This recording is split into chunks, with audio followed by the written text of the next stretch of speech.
네, 안녕하세요. 제이비입니다. 제가 어젯밤에 올린 멤버십 전용 영상에서 장중 시황에 대해 전해드리면서 새벽에 있을 국채 입찰은 지금 여러 가지 정황상 괜찮게 잘 소화를 할 것 같다고 말씀을 드렸었는데요. 다행히 잘 소화를 해줬고 어제 증시는 보합권에서 끝났지만 채권 가격은 아주 좋게 상승해주며 끝날 수 있었습니다. 그럼 어제 시황에 대해 설명을 드리자면요. 일단 제가 낮에 올렸던 영상 내용이 있었잖아요. 스위스 중앙은행에서 애플, 테슬라, 엔비디아를 대량 매도했다는 소식. 이건 일단 별로 영향을 끼치진 않았습니다. 다행이라고 생각하고 근데 제 개인적인 생각이지만 어제 채권 상승에는 영향을 줬을 수도 있지 않을까라는 생각은 듭니다. 스위스 중앙은행 정도면 미국채의 해외 주요 투자자 중 하나로 충분히 분류될 수가 있기 때문에 주식을 정리한 돈이 채권 쪽으로 들어왔을 확률도 어느 정도는 있다고 보고 있습니다. 마침 또 새벽에 입찰도 있었으니까요. 네, 그리고 어제는 또 블랙 프라이데이의 온라인 판매 실적이 역대급으로 잘 나왔다는 소식이 전해져서 혹시 이 소식이 주식과 채권 시장에 안 좋은 영향을 끼치지 않을까. 왜냐면 괜히 또 막 소비 심리 때문에 인플레 재발이 염려된다는 둥 어떻다는 둥 하면서 채권이 하락할 수도 있는 거니까요. 그래서 월가에선 이 부분에 대해 약간 걱정하는 시선이 있던 것도 사실인데요. 이 부분 또한 뭐 별로 영향을 끼치진 않았습니다. 그리고 어제 발표된 주요 경제 지표로는 9시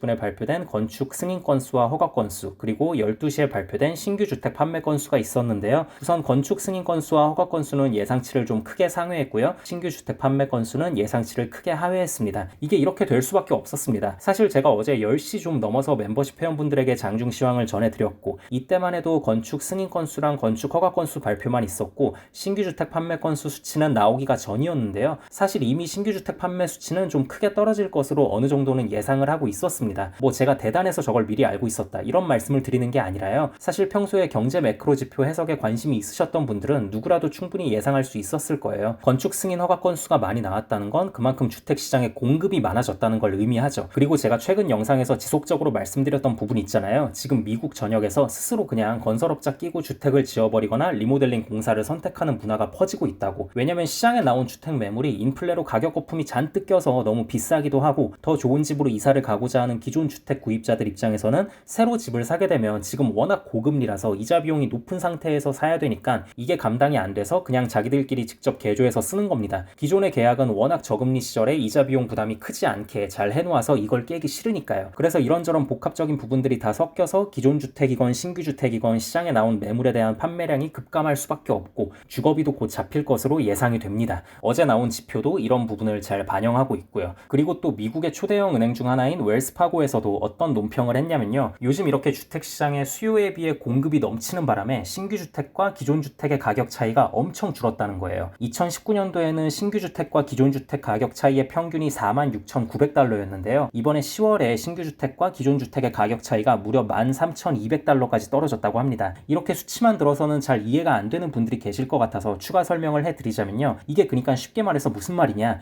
기존 주택 오래된 거 사는 거나 신규 주택 새 거 막 반짝반짝하는 거 사는 거나 가격 차이가 거의 없어졌다는 뜻이에요. 원화로 환산하면 현재 환율로 1,700만 원 차이거든요. 이 정도면 거의 없다고 봐야죠. 그러니까 이렇게 신규와 기존 주택 가격의 차이가 거의 없다시피 한데 누가 오래된 기존 주택을 사겠어요. 그냥 새 거 사버리지. 이렇게 되면 어떻게 되겠습니까? 기존의 주택을 갖고 있던 사람들이 가격을 더 낮춰야만 이게 팔리겠죠. 이러면 주거비가 어느 순간 급격히 떨어질 것이고 인플레 수치 완화에도 엄청나게 도움이 되겠죠. 그리고 더 나아가서 제가 아까 말씀드렸죠. 이 신규 주택 시장에 나와 있는 것조차도 비싸다. 그래서 그냥 내가 직접 개조해서 쓸래 라는 문화까지 확산되고 있기 때문에 시장에서 신규 주택 수요자들이 그 수요를 스스로 충족시켜버리고 있기 때문에 더더욱 주거비는 빠르게 잡힐 수 있다고 생각을 합니다. 그래서 이 부분은 우리 채권 투자자분들에게는 상당히 기대해 볼 만한 호재다라고 볼 수 있습니다. 그리고 어제는 달러스 연준 제조업 활동지수 발표가 있었는데요. 월가 예상치는 마이너스 16.5였는데 예상보다도 더 안 좋은 마이너스 19.9가 나오면서 4개월 내 최저치를 기록했고요. 다른 데는 뭐 제가 그렇게까지 중요하게 보진 않는데